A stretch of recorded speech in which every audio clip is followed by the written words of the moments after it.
Tonight, in this edition of the primetime newscast on Equinox Television, MPs of the principal opposition political party in Cameroon, the Social Democratic Front, say they are not giving up plans to get the Anglophone crisis included on the agenda of the ongoing November session of Parliament in the nation's capital, Yaoundé. Legislative business resumed today after it was last week disrupted by the same opposition MPs.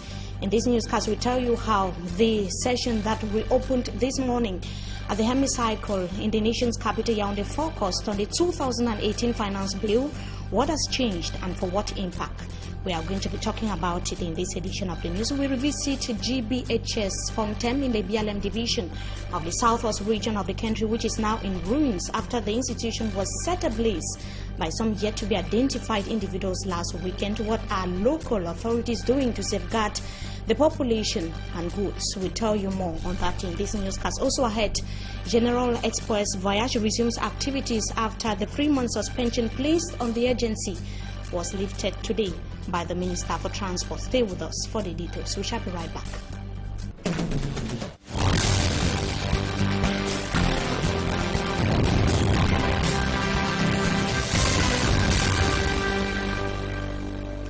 Good evening to you, ladies and gentlemen. We welcome you back from the weekend. You are watching the primetime newscast, 6 p.m.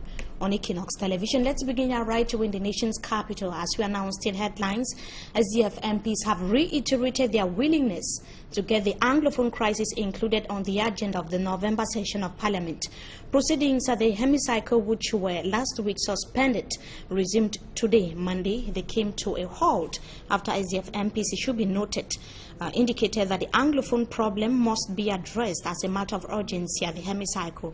They returned to Parliament today but told to reporters, principally the Vice President of the Social Democratic Front, Honorable Joshua Osi, and the Vice President of the National Assembly, Honorable Joseph Mbandam, they told reporters that they would not review their next plan of action, adding that their silence today does not mean that they have backed out.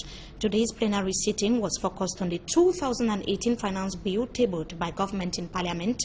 The bill stands at some 4,513.5 billion francs CFA, representing a 139.7 billion increase compared to that of last year. It should be noted that equally at the level of the Senate, the senators of the Social Democratic Front have equally reiterated their willingness to get the Anglophone crisis included on the agenda.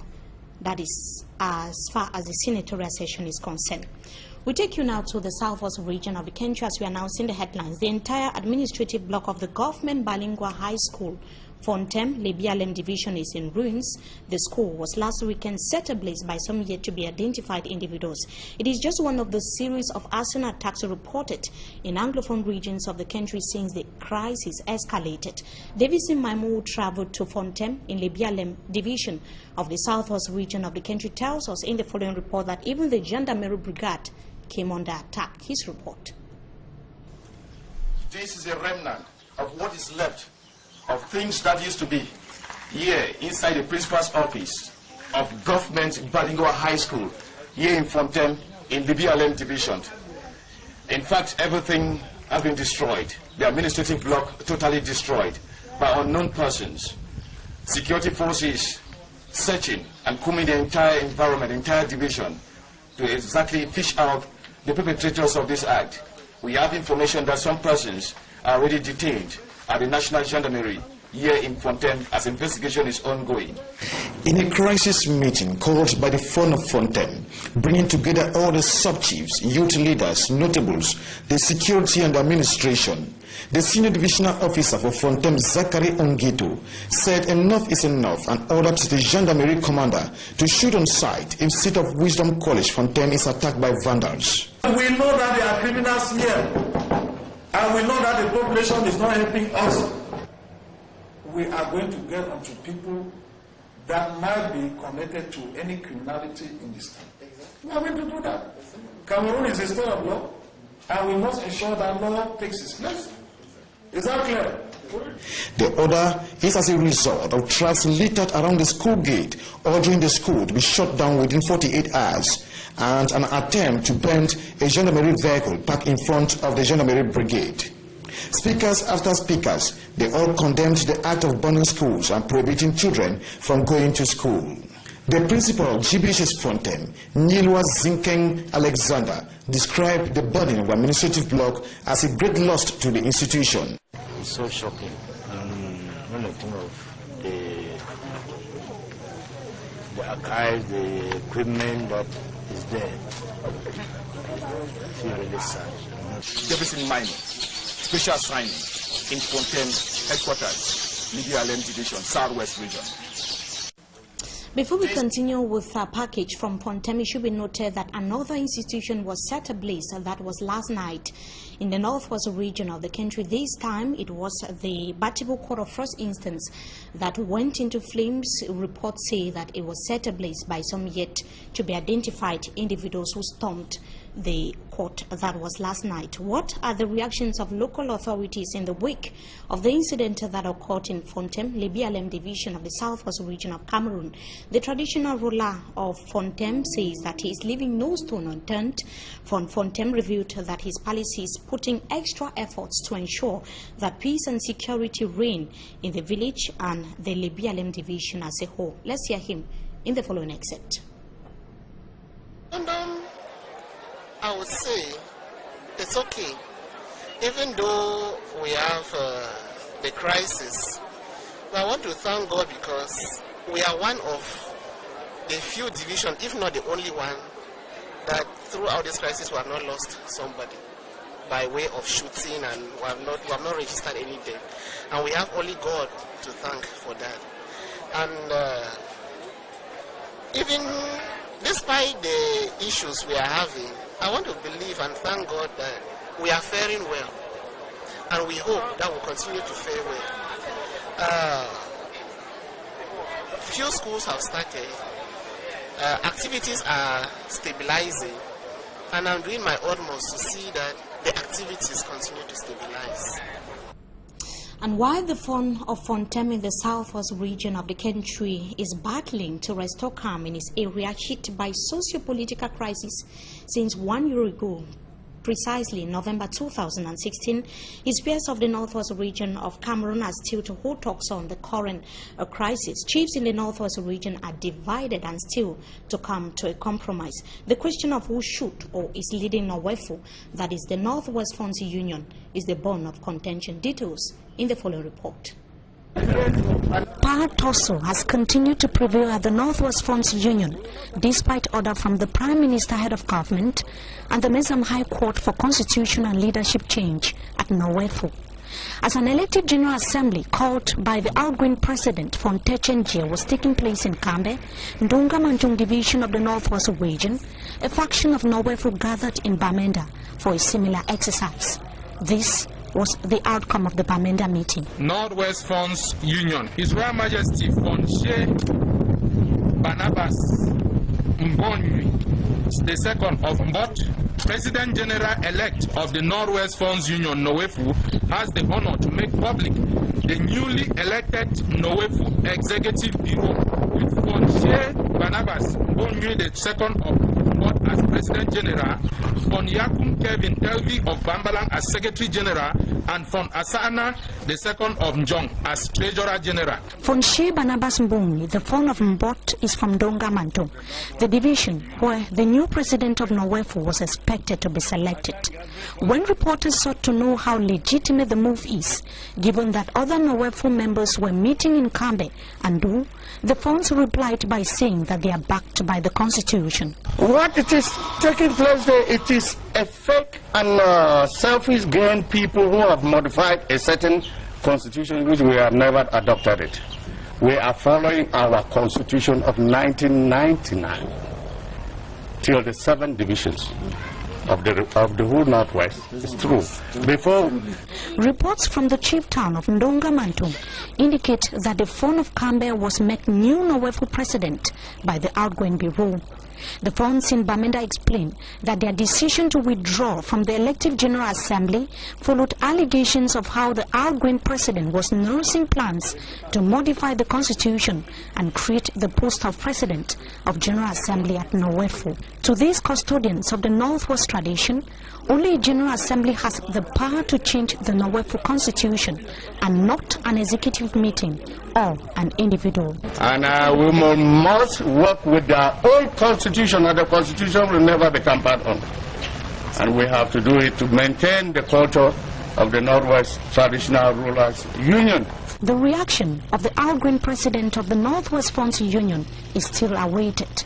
Fontecha of Ngenbua in Momo Division of the Northwest Region of Cameroon doubles as senator was elected on March 16, 2012 for a 3-year mandate which expired in March 16, 2015. On to something else, the ban that was placed on General Express voyage has been lifted 1 month after it went into effect. The Minister of Transport, in a release today, said that the decision was taken after the Interurban Transportation Company exhibited signs of commitment and cooperation after the ban. General Express voyage, which resumes activities today, was instructed to be rigorous and vigilant and ensure that traffic regulations are strictly respected. And General Express voyage was suspended, it should be noted, across the national territory on the 25th of October for 3 months after the agency was involved in an accident which claimed the lives of 15 persons along the Douala-Yaoundé highway. And commercial motorcyclists in the economic capital Douala have denied adhering to an order from the government delegate to the Douala City Council to stop overloading and carry just a single passenger. They gathered in the economic capital Douala precisely in Aqua to air their grievances, as innocent as it tells us in the following report.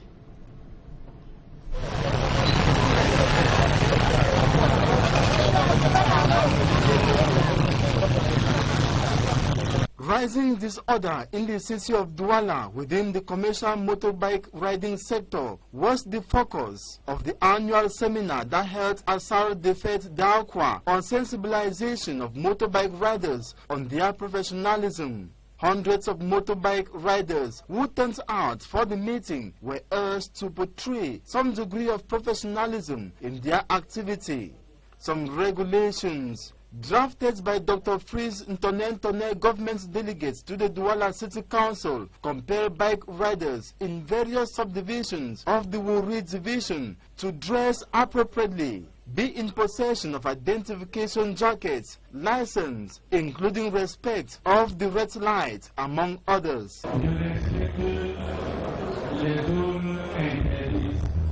Another regulation stops commercial motorbike riders from circulating in Daido. This comes after a young man was murdered recently by a group of bike riders in a conflict.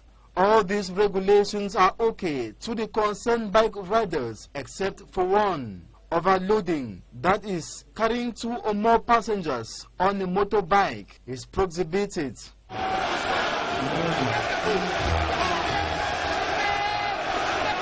To them, carrying one person leaves them without gain, while they spend more on fuel.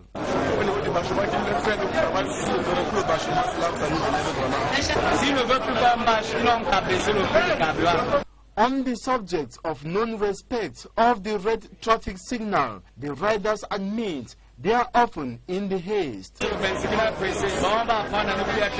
Dr. Freeze Ntone emphasized the red light is meant for drivers and bike riders who must respect it. He added that obtaining identification jackets will also control operation of motorbike riders and disorder rising in the sector in any form.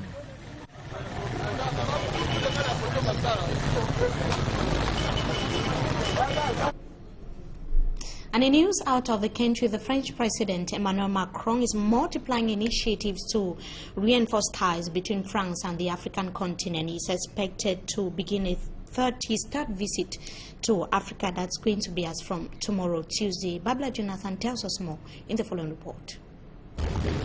Within a time period of 6 months in office, French President Emmanuel Macron undertakes a third visit to sub-Saharan Africa. While the young leader is working to reshape his country's relationship with the continent, all problems are persisting. His November 28 to 30 trip to Burkina Faso, Ghana, and Ivory Coast is aimed at strengthening cooperation in education, the digital economy, and the environment. The visit will culminate to a European Union-Africa summit in the Ivorian capital, Abidjan, where migration will be top on the agenda. Macron makes his first stop in Ouagadougou, Burkina Faso, where he sets out his vision for Franco-African relations. In Ghana, a former British colony, where France has ramped up investment in oil, telecommunications, technology and other domains, Macron is to promote the digital economy and broadening of French education initiatives. In Ivory Coast, environment will be the main topic before the European Union and African leaders meet to discuss security and migration with Macron and German Chancellor Angela Merkel.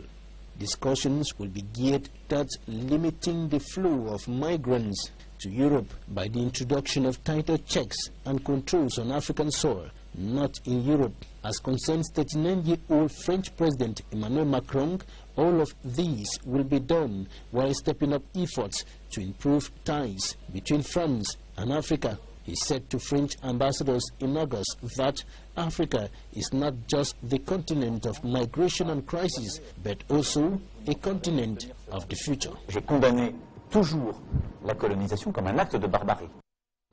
And that brings us to the end of this first segment of the news. Time for us to meet our guests. Stay with us. We shall be right back.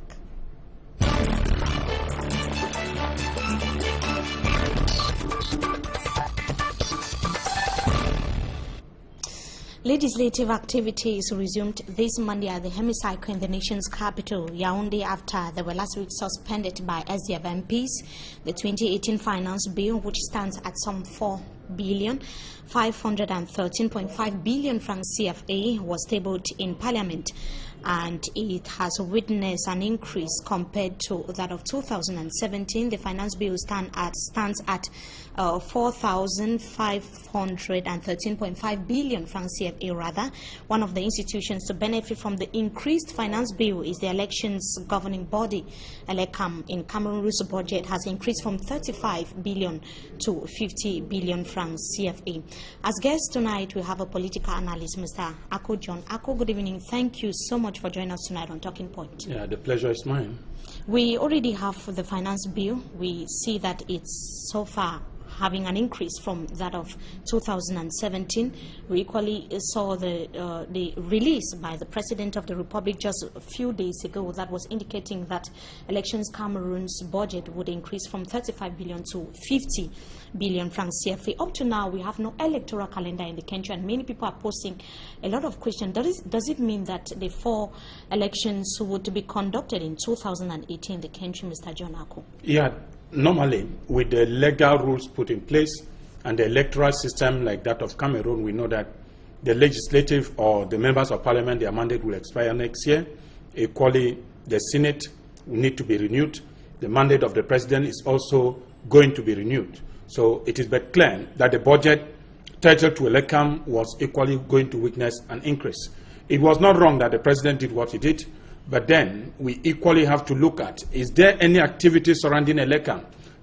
Is there anything that tells Cameroonians that this organ is about organizing elections? We are not witnessing any movement, no propaganda, no information, no counseling, no orientation. What is going to be done next year? We have seen in many countries throughout the world, 1 year, few months, 9 months away, because we expect that the last election will be in October. That will be the presidential election. But then, before this period, we expect the municipal election, the legislative elections to have handled or organized already, which means we are supposed to have a calendar that gives us the date on when and how this will be done. Who are those going to be at the various levels to collect data? What is the information system of ELECAM? We are still going to be, in fact, molded in a situation where elections are going to be organized by a system which said it is biometric, it has been classified, it has been standardized, but then we are still going to wait and find results coming in 4 or 5 weeks after. Then we are still acting as if we were before 1990, when we expected ballot boxes to move from the regions where there were no roads, to move from the regions where there were no electricity before we could have the results in Yaoundé. But we believe with the system now, if they say it is a biometric system, all Cameroonians should have access to the results just there by the evening of the same day when elections are organized. Is this structure really willing to organize a clean, fair, and practicable election by apart from the willingness, the socio-political tension now rocking Cameroon like that in the two English-speaking regions of the country, would it be possible for the elections to be organized? Yes, elections are going to be organized. We cannot, there have never been elections, we'll talk of hinge-free, even in world classical democracies. I mean, in Europe, elections are always thwarted within certain situations. So Cameroon is not an exception. We should not equally start giving reasons for the ruling party to think that the mandate of the president should be postponed because of the socio-economic tension that is running throughout the country. I mean, MEFO, if we start like this, it will mean that the president is going. And you know, when you say it is a discretion of, we know the type of parliamentarians we are having in Cameroon. The moment it is a rumor, then the vote will just pass without any hitches. I believe in Cameroon, if we are going to organize elections, what I'm saying is that election by this date, or if at all, latest December this year, Cameroonians should know which election comes first and on which date. If this is not done, I believe, and I think very well, we are already getting late. We need to see, as the system be renewed, have we revised the electoral registers? Some people died 7 years ago. Some people had moved out of the country. Some people are not even, no longer Cameroonians. Are they still going to be considered part and parcel of the electoral body? We need to renew our registers to make sure that by 2018, when the elections will be called, Cameroonians will be ready and know that whosoever is the victor will mean the choice of Cameroonians. Even the political parties too, you realize that it has been very slow. We see every day new political parties coming up, but those that have been there, we are still to see them actively present, like parties that are preparing for anything next year. You will not wait for an election on the eve of election to carry your own loins and t-shirts, then bags of yam, bags of rice, so you also need tablets of soap. At the level of other opposition That parties. is what I'm saying, that the political atmosphere seems to be very quiet because Cameroonians... Some have started declaring their candidates. These are the new parties. These are the new parties we see around, that out of a country of less than 22 million inhabitants, you find 350 political parties. That is why the Social Democratic Front, especially the MPs, are saying that peace would not return, or at the National Assembly, to be more precise, unless the Anglophone crisis is handled at the level of the hemicycle, the upper and lower houses of Parliament. The atmosphere was rather calm today, but the MPs are saying that they are not going to back out with their plans. Do you think that they can succeed with this move of theirs, the SDF MPs and senators? If they have started like this, I believe we wouldn't have been where we are today. And Lord, somewhere you realize that some people said empty seat politics have never won.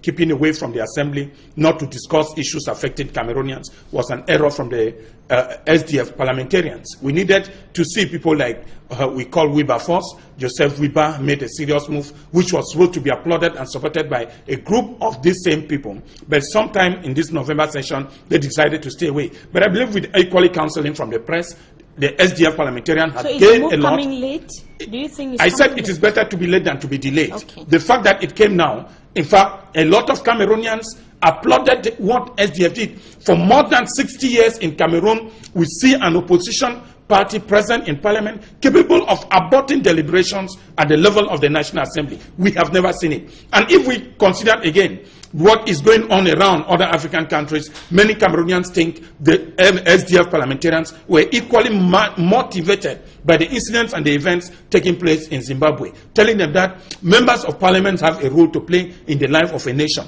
not where we have a rubber-stamped, crooked, and broken parliament where people depend on their pockets rather than for the interests of the state. They were voted by the people. They had an interest of the people at hand. We can't see a nation where people are dying, people are being massacred, and the state can't do anything. If the executive cannot intervene, then we think it is the right of the members of parliament to equally put that on their agenda and talk about the issues of the country. If we consider that Cameroon remains one and indivisible, then a pain on one part of the organ of the state, we can do it better. Do you see the National Assembly finally holding talks on the Anglophone crisis, whether the upper or the lower house? Yeah, I believe if you can get Joseph Bandam equally confirm to him that their silence today does not mean that their strategy is over. It means if we are careful, they might even come on the same eve when budget is still to be voted, and they are going to claim it off.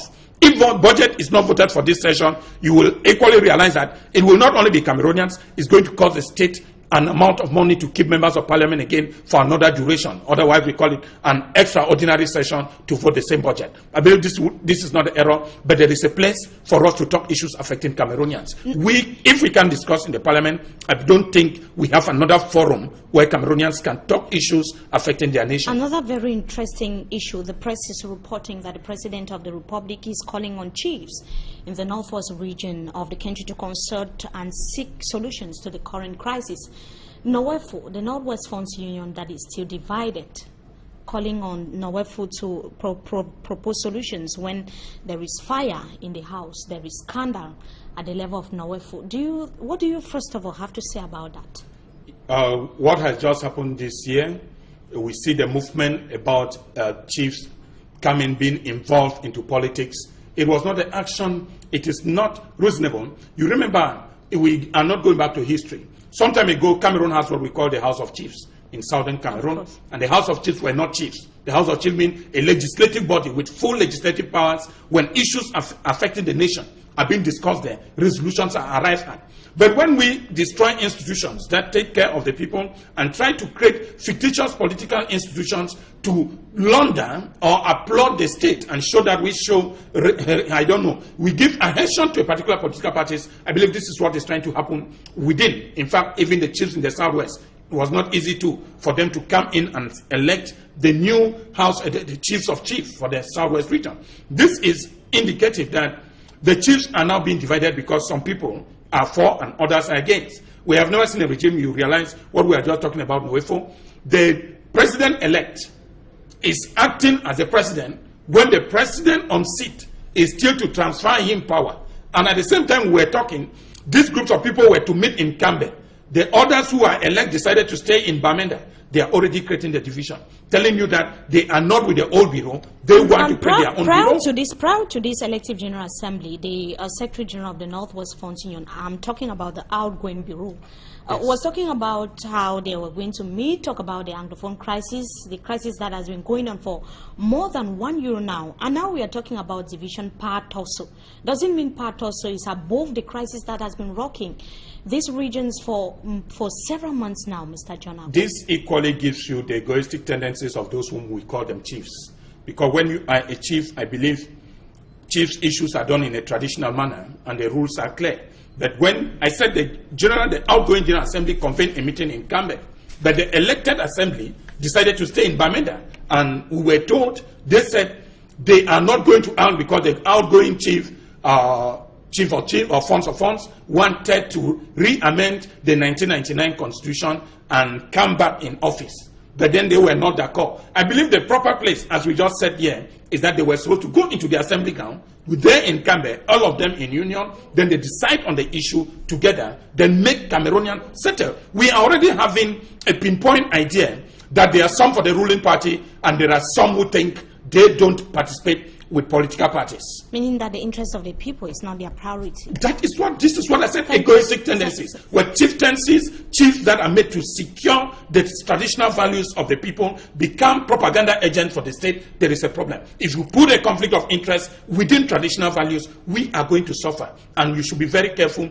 A chief is meant to serve the people, not to serve the national government. You serve the wish of your people. That is why the chieftaincy is looked at the basic unit of every governance. Thank you so much, Mr. John Ako, for joining us tonight on Talking Point. We hope to have you some other time again. The pleasure is mine. It was a pleasure as well. To our televiewers, we thank you so much for joining us in this edition of the news on Equinox Television. Wishing you a blessed stay in the company of our programs. Until we meet again, goodbye.